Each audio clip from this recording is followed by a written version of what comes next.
Hello दोस्तों, आप सभी का हमारे YouTube channel Veeri math class पर स्वागत है। आज का हमारा टॉपिक रहेगा मूल अधिकार। ये जो हम चला रहे हैं SIPF रूल 72 का एग्जाम है हमारा 4 जनवरी का, उसका रिवीजन कराने की कोशिश कर रहे हैं। तो आज के टॉपिक में हम पढ़ेंगे समानता का अधिकार। हमारे संविधान में कई प्रकार के अधिकार दिए गए हैं, तो उसमें से एक अधिकार है हमारा सबसे पहले दिया हुआ है समानता का अधिकार। ये दिया हुआ है हमारा अनुच्छेद 14 से लेकर के 18 तक। तो आज ये सारे अनुच्छेद हम समझेंगे कि इसमें कौन सा अनुच्छेद में क्या कह रहा है, उसका मतलब क्या है। ठीक है, तो देखो सबसे पहला है हमारा समानता के अधिकार में विधि के समक्ष समता एवं विधियों का समान संरक्षण। ये दिया हुआ है हमारा अनुच्छेद 14 में। अनुच्छेद 14 में कौन सा अधिकार दिया हुआ है हमें? विधि के समक्ष समता एवं विधियों का समान संरक्षण। इसका मतलब क्या है? कानून के सामने सभी बराबर होंगे, कानून के सामने सभी बराबर होंगे तथा कानून के आधार पर सभी को समान अधिकार मिलेगा।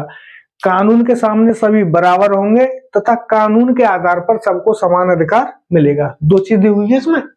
विधि के समक्ष समता मतलब कानून के सामने सभी बराबर होंगे तथा विधियों का समान संरक्षण मतलब कानून के आधार पर सबको समान अधिकार दिया जाएगा। ठीक है, यह अनुच्छेद 14 में दिया गया है।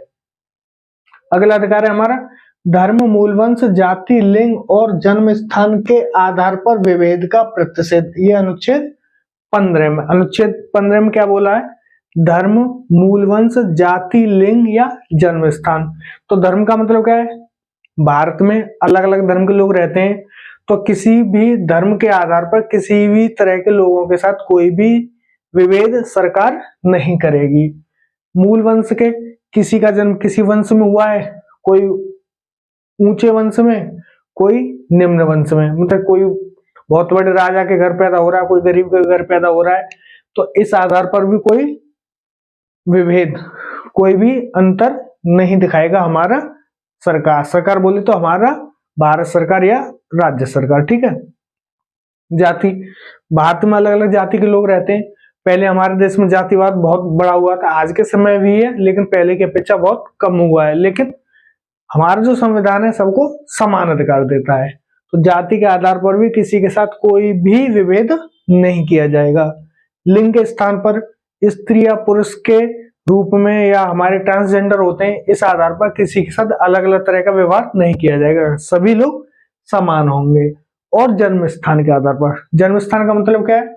इसमें भी कोई उच्च कुल हुआ, कोई निम्न कुल हुआ, कोई किसी जाति में जन्म ले रहा है, कोई हमारे ट्राइबल रहते हैं, जैसे जनजातियां रहती हैं, जंगलों में रहने वाले लोग रहते हैं, तो जन्म स्थान के आधार पर भी किसी के साथ कोई विभेद नहीं किया जाए। जैसे कोई जम्मू कश्मीर में जन्म ले रहा है, कोई केरल में जन्म ले रहा है, तो हमारा जो सरकार है, हमारा जो राज्य है, वो किसी के साथ कोई विभेद नहीं करेगा। ठीक है, ये किसमें दिया हुआ है? हमारा अनुच्छेद 15 में। अगला है हमारा लोक नियोजन के विषय में अवसर की समता। ये दिया हुआ है हमारा अनुच्छेद 16 में। अनुच्छेद 16 में क्या बोला है? लोक नियोजन मतलब जो सरकारी नौकरियां होंगी, जो सरकार की तरफ से नौकरियां निकाली जाएंगी, उसमें किसी भी तरह का विभेद नहीं किया जाएगा, उसमें किसी भी तरह का विभेद नहीं किया जाएगा। मतलब लोक नियोजन के विषय में सबको समान अवसर मिलेंगे, सरकारी नौकरियों में सबको समान अवसर मिलेंगे। इसमें कुछ अपवाद है, उसका भी दिया हुआ, जैसे अनुसूचित जाति, अनुसूचित जनजाति, अन्य पिछड़ा वर्ग, अल्पसंख्यक वर्ग। तो इन लोगों को आगे बढ़ाने के लिए, इन लोगों के उत्थान के लिए सरकार कुछ अलग से नियम बना सकती है, लेकिन जो अवसर रहेंगे वो समान रहेंगे। वो कुछ अपवाद रहते हैं, जैसे गरीब लोग हैं, उनके लिए कुछ अलग नियम बना सकते हैं। उनको अगर लोक नियोजन में अवसर देने के लिए, सरकारी नौकरियों में अवसर देने के लिए कुछ नियम बना सकती है, लेकिन नॉर्मली लोक नियोजन के विषय में अवसर सबको समान दिए जाएंगे। ठीक है, ये हमारा अनुच्छेद 16 में। अनुच्छेद 17 में दिया हुआ है अस्पृश्यता का अंत एवं उसका आचरण निषेध। अस्पृश्यता मतलब छुआछूत। इसका मतलब क्या रहता है हमारा? छुआछूत। अस्पृश्यता का मतलब क्या है?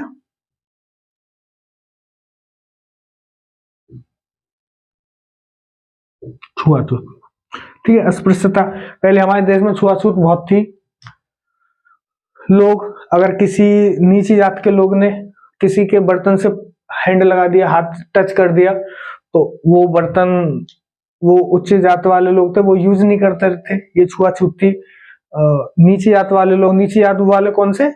जो कि हमारे आज के टाइम में अनुसूचित जाति अनुसूचित जनजाति में दिए हुए हैं। तो इस तरह जो नीचा काम करते थे, जैसे बर्तन बनाने वाले, कपड़े धोने वाले धोबी होते थे, हरिजन लोग रहते थे, जाटव लोग रहते थे, चमार जिसको बोल देते हैं। तो इस तरह के लोगों के साथ छुआछूत होती थी, उनको अपने घरों में आने नहीं दिया जाता था। अगर घर में आ भी रहा है तो उसको जमीन पर बिठाते थे, और जो कुएं तालाब होते थे उन पर उन लोगों को आने नहीं दिया था। उन लोगों के लिए अलग से कुएं बनाए जाते थे, होटल वगैरह में उनको आने नहीं दिया जाता था। ये चीज आपने पढ़ी होगी कि अंग्रेजों के टाइम पे भी ये बहुत था, वो बोर्ड लगा के रहते थे कि भारतीयों तथा कुत्तों का आना निषिद्ध, मतलब भारतीय लोगों को वो कुत्तों के समान समझते थे। अंग्रेज भी इस तरह की व्यवस्था अंग्रेजों ने भी बनाई थी। तो इस तरह की छुआछूत का अंत करने के लिए ही ये चीज बनाई थी कि छुआछूत का अंत होगा तथा इस तरह का कोई आचरण नहीं करेगा, राज्य भी इस तरह का आचरण नहीं करेगा तथा लोगों को भी इस तरह का आचरण नहीं करना चाहिए। ठीक है, ये अनुच्छेद 17 में दिया हुआ है। अनुच्छेद 5 में दिया, अनुच्छेद हमारा 18वां है। 5वां समानता का अधिकार, कितने हमारे 5 समानता के अधिकार है। तो 5वां नंबर क्या है, सेना या विधा संबंधी सम्मान के सिवाय सभी उपाधियों पर रोक। मतलब सेना में उपाधि दी जाएंगी और जो एक पढ़ाई के आधार पर, विद्या के आधार पर भी उपाधि दी जाएगी। इसके अलावा जितनी भी प्रकार की उपाधि थी वो सभी उपाधियों को अंत कर दिया था। पहले आपने देखा होगा शाहजहां, किसी को जहांपना कहते थे, किसी को बादशाह कहते थे, किसी को पदपाशा कहते थे। तो ये जो इस तरह की उपाधियां मिलती थी, गांव में भी अलग अलग प्रकार की थी। जैसे कहीं पर रसालदार होते थे, ठीक है ना, और तुम्हारे जमींदार होते थे। इस तरह की उपाधियां दी गई थी। ठीक है, तो उसमें क्या बोला गया, सेना और विधा संबंधी सम्मान के सिवाय सभी उपाधियों पर रोक लगा दी गई थी। अनुच्छेद 18 में दिया गया था। तो आपको समानता के अधिकार, हमारे कितने समानता के अधिकार दिए हुए हैं संविधान में, 5 प्रकार के समानता के अधिकार दिए हुए हैं। किस अनुच्छेद से किस अनुच्छेद तक, अनुच्छेद 14 से लेकर के अनुच्छेद 18 तक। ठीक है, ये चीज आप याद कर लेना। इसमें से ही मैक्सिमम क्वेश्चन बनते हैं, समानता के अधिकार में से ही। मैंने भी कई बार एग्जाम दिया है, तो मैक्सिमम क्वेश्चन जो आते हैं इनमें से ही आते हैं। आगे का भी हम बताएंगे, लेकिन इस चीज को आप बहुत अच्छे से याद कर लेना। ठीक है, आज की वीडियो में इतना ही। न्यू वीडियो, नेक्स्ट वीडियो लेकर के आएंगे। अगर आपको हमारा वीडियो अच्छा लगता है तो लाइक करें, वीडियो को शेयर करें, कमेंट करके बताएं आपको हमारी वीडियो में क्या कमी दिखाई दे रही है। अगर चैनल को सब्सक्राइब नहीं किया तो चैनल को सब्सक्राइब कर लें, क्योंकि चैनल सब्सक्राइब करने से शायद आपको कोई घाटा भी नहीं होगा, ना आपका कुछ हमें मिलने वाला।